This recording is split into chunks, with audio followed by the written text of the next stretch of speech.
ఒకే స్థితి మనలో ఉండకూడదు.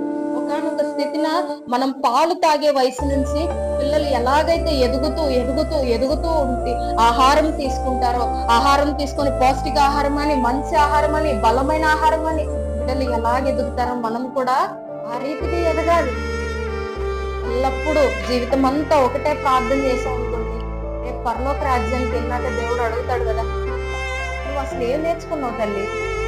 పాలు తాగుతున్నావా, లేకపోతే తగ్గయ్యావా, లేకపోతే పెరిగావా, లేకపోతే ఇంకా అలానే మరగుజ్జు స్థితిలోనే ఉన్నావా అని దేవుడు అడిగాడు అనుకో, అయ్యా నాకేం తెలీదయ్యా, నేను ఎక్కడ వేసిన గొంగలే అక్కడే ఉన్నా, ముందుకు కదలలేదు, వెనక రాలేదు అన్నా ఉంటుంది. దేవుడు అని అంటాడు, ఆయన యొక్క తీర్పులోనికి మనల్ని పరిగణిస్తాడా?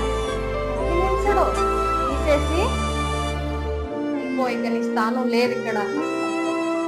దేవుని బిడ్డరా,